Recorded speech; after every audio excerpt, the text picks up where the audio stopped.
un sujet visiblement sensible. Ce mercredi 6 juin, Yael Braun-Pivet a répondu présente à l'invitation d'Apolline de Malherbe sur BFM TV. Lors de son passage dans l'émission Face à Face, de nombreux sujets d'actualité ont été abordés, parmi lesquels le vote concernant l'abrogation de la réforme des retraites. Demain, quoi qu'il se passe, il n'y aura pas d'abrogation de la réforme des retraites.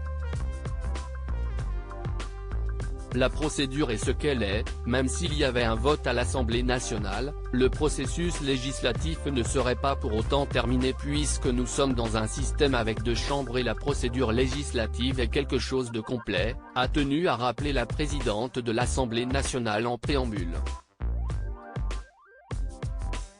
Et de poursuivre, demain sera examiné un texte à l'Assemblée présenté par un groupe dans son temps réservé et nous pourrons l'examiner dans les dispositions telles qu'il est issu de la Commission des affaires sociales, là où il y a eu un vote.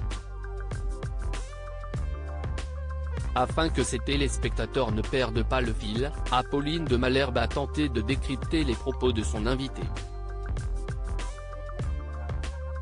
Si est-il vrai que si est-il un peu technique pour nos concitoyens, mais il faut bien savoir que lorsqu'un texte est inscrit à l'ordre du jour, avant d'arriver dans l'hémicycle, il est travaillé en commission, modifié par les parlementaires en commission. Il y a eu un vote sur cet article 1 et l'article 1 a été supprimé par les députés qui siégeaient dans la commission des affaires sociales, a notamment rappelé la femme politique de 52 ans. Quand vous dites « il y a eu un vote », ce n'est pas le même vote. Il ne faut quand même pas mélanger les choux et les carottes, a alors lâché son interlocutrice. Une remarque qui a surpris l'intéressé, « Non mais je ne mélange pas les choux et les carottes, s'il vous plaît. Je parle d'un vote réalisé par des députés, dans une commission permanente de l'Assemblée nationale, si est ce que nous faisons tous les jours », s'est défendu Yael Braun-Pivet, un brin agacé. Supérieur à Léa Salamé, Pascal Praud, Anne-Sophie Lapix. Découvrez les journalistes quand ils étaient plus jeunes et si Yael Braun-Pivet décontenancée par la question d'un journaliste. Si Apolline de Malherbe ne manque jamais une occasion de déstabiliser ses invités politiques en usant de petites formules parfois étonnantes, Yael Braun-Pivet a récemment été surprise par les propos d'un autre journaliste, qui officie cette fois sur France 2. Pour rappel, dans son édition du 24 mai dernier, le Canard enchaîné se demandait si la présidente de l'Assemblée nationale n'était pas une frondeuse au perchoir. Nos confrères s'appuyaient sur les dires de collègues de la majorité présidentielle, ainsi que sur ses récentes prises de position, notamment autour de la proposition de loi du groupe LIO visant à abroger la réforme des retraites. Afin de mettre fin au suspense, Thomas Soto est allé droit au but avec la femme politique. « Êtes-vous toujours macroniste ?»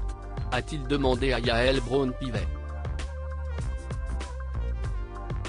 Si est une drôle de question, a-t-elle souligné, visiblement décontenancée.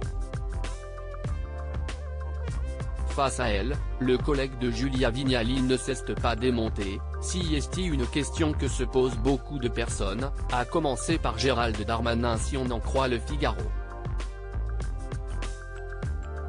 Visiblement, dans votre famille politique, certains en doutent. Yael Braun-Pivet a tenu à rappeler les raisons de son engagement. « Je me suis engagé car je croyais au dépassement des clivages, au rassemblement des idées, des énergies, plutôt qu'aux vieilles querelles de parti. Donc je suis résolument engagé derrière le président de la République depuis 6 ans. Et aujourd'hui plus que jamais. » Une mise au point clarifiée dans la foulée par Thomas Soto, on peut ne pas être d'accord sur tout sans être déloyal pour autant. Crédit photo, capture d'écran BFM TV.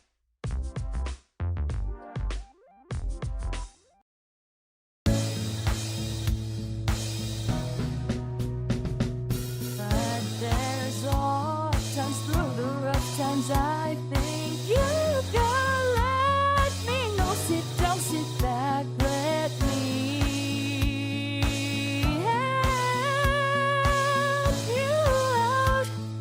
Just step